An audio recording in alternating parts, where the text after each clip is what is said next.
مدعي ومنتحل صفه خبير لوائح، منتحل صفه او دخيل على الاعلام عشان يطلع يفتي.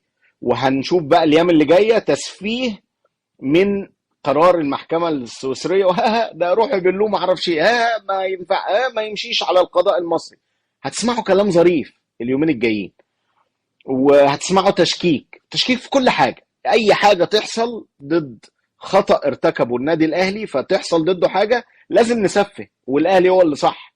يا باشا الاهلي قراره مخالف لكل اللوائح الرياضيه، نفس ما قلته في شهر 7 وفي شهر 6، وقلت القرار هيصدر ضد النادي الاهلي، والمحكمه الفيدراليه السويسريه هتحكم لعبد الله السعيد، وهترد القضيه للكاس علشان النظر فيها، وبعدين هيتحرك الفيفا لنظر شكوى عبد الله السعيد، وبعدين جايب لحضراتكم كل الكواليس ايه اللي هيحصل وايه الموضوع. انا اسف بستخدم الكواليس، بس ده من الواضح اللي يعني عشان اقرب وجهة نظر، بالرغم ان انا كاره موضوع الكواليس ده، بس معلش هي في النهايه كواليس لازم اقولها يعني. القصه باختصار ان عبد الله السعيد انصف وانصفه الاتحاد او المحكمه الفيدراليه السويسريه. انا عندي الحكم، بس انا لسه مخلص شغل دلوقتي، يعني ما اعرفش الساعه كام عندكم، انا لسه مخلص شغل من 10 دقائق بالظبط. طلعت طبعا يعني الغرفه في الفندق علشان افهم حضراتكم ايه اللي حصل. انا الحكم معايا بس بالالماني، وكان لازم اخد وقت عشان اترجم وعلشان اقرا واحوله انجليزي، ما القصه. فانا جبت الخلاصه بتاعه الحكم علشان حضراتكم تبقوا عارفينه، والغايب ولا الحاضر يعلن الغايب. ان معتز الشامي علم على ناس كتير للمره الالف يمكن. انا زي ما حضراتكم بتقولوا ايه، بتقول لك ده انا بشوف ردود بتهلكني بالضحك من الزملكاويه، يروح يردوا على الناس اللي انتوا عارفينهم دول، لكم انتوا لسه بتكذبوا تاني بعد ما معتز الشامي طلعكم مسرح؟ يعني دي الردود اللي بقراها يعني. طبعا انا مش في بالي، انا ما بطلعش حد مسرح ولا حاجه، ولا انا اعرف يعني ايه اصلا تصور فكره موضوع المسرح. بس هي الفكره ان انتوا ليه بتعملوا كده؟ يعني ليه دورك ما يبقاش انك تقول الصح ايه؟ دورك انك تجامل. طيب ما تقول الصح ايه؟ طيب انا من اول القضايا اللي واقع فيها الاهلي مع الزمالك وغير الزمالك وانا بقول الصح ايه. في كهربا بقول الصح ايه، وبنصح اللاعب لدرجه ان حضراتكم بتزعلوا تقولوا انت ليه بتنصح اللاعب. في موقف الاهلي بنصح الاهلي ما يصحش والتصرف القانوني كذا. في موقف عبد الله السعيد ايضا كنت بنصح الاهلي، وطلعت قلت يعني انا مش ضد الاهلي زي ما هم عاملين يعني او بيقولوا. انا قلت الاهلي موقفه غلط واتمنى يسحب القضيه، الشكوى لو صعدت خارجيا الاهلي هو اللي هيتضر، المحكمه الفيدراليه السويسريه هي اللي هتعمل، هيتحرك جهات دوليه لدعم اللاعب، كل اللي قلته حصل. الاتحاد الدولي للاعبين المحترفين تحرك لدعم عبد الله السعيد وقدم الورقه للمحكمه الفيدراليه السويسريه وبعت قرار. عبد الله السعيد بعت شكوى للفيفا، الفيفا ايضا الاتحاد الدولي للاعبين المحترفين بعت شكوى للفيفا.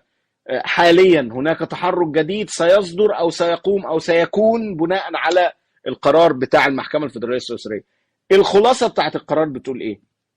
قبل ما اقول لك بتقول ايه، معلش شويه تشويق، حضرتك تعمل الشاي بالياسمين، تعمل لي معاك شاي بالياسمين لان الموضوع خلصان بالنسبه لي. والحكم بالالماني، بس الخلاصه بتاعته ان المحكمه رفضت طعن الاهلي واعادت الدعوه الى الكاس، وغرمت اعاده الدعوه الى الكاس. يعني ايه اعاده الدعوه الى الكاس؟ يعني ايه اعاده الدعوه الى الكاس؟ اعاده الدعوه الى الكاس يعني اعاده الدعوه الى الكاس يعني الكاس هو اللي بينظر في هذه القضيه. طب ايه الحل؟ الحل انه يتم عوده القضيه لنقطه الصفر. يعني ايه عوده القضيه لنقطه الصفر؟ يعني هنبدا ننظر للقضيه مره اخرى، والكاس يقول هل اخطا اللاعب او لم يخطئ، هل هناك رغبه في معاقبه اللاعب او لا توجد رغبه، وهكذا. طيب الحكم بالالماني بيقول لك ان اعاده الدعوه للكاس وغربت الاهلي 19500 فرنك سويسري لصالح عبد الله السعيد، والى جانب 17500 فرنك اتعاب محاماه، واختارت الكاس والاتحاد المصري.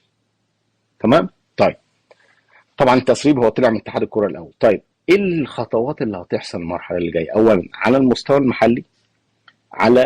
المحلي، في جلسه يوم 12 يناير لنظر طلب رفع الحجز في جلسه يوم 12 يناير اللي نظر طلب رفع الحجز على عبد الله السعيد، وجلسه يوم 28 يناير لنظر طلب بطلان امر التنفيذ، وايضا جلسه امام المحكمه الدستوريه العليا يوم 14 يناير لنظر بطلان تشكيل مركز التسويه والتحكيم الرياضي التابع للجنه الاولمبيه، والنظر في شكوى محامي اللاعب بعدم دستوريه بعض مواد قانون الرياضه اللي انشا المركز. طيب على المستوى الدولي ايه بقى التحرك؟ على المستوى الدولي الكاس هتنظر القضيه مره اخرى، لان الاهلي لما راح للفدراليه السويسريه كان راح يطعن في نظر المحكمه، راح يطعن في نظر الكاس، او ان الكاس ليس لها حق انها تنظر قضيه عبد الله السعيد. عبد الله السعيد تمسك ان الكاس هي اللي تنظر في القضيه، فراح للمحكمه الفدراليه السويسريه قال لهم ده اجراء خاطئ، هذه المحكمه او الكاس ليست جهه اختصاص، ردوها من نظر الحكم. فالمحكمه الفدراليه النهارده نظرت وحكمت ان الاهلي هو اللي غلط وقراره مجحف بحق اللاعب، ولا يجوز لي الحكم او ايقاف اموال اللاعب، لان اللاعب لم يخطئ ومعلوش حكم نهائي، والقضيه منظوره امام الكاس، والكاس يحق لي نظر القضيه. فالنادي الاهلي هنا وقع في ايه؟ وقع ان هو تجاوز الكاس، لم يحترم احكام فيفا ولم يحترم احكام كاس، وخد خطوات اضافيه زياده علشان يحل او يضيف او يحط الموضوع على خلينا نقول يعني يحجر على اموال اللاعب او يحجز على اموال اللاعب بس.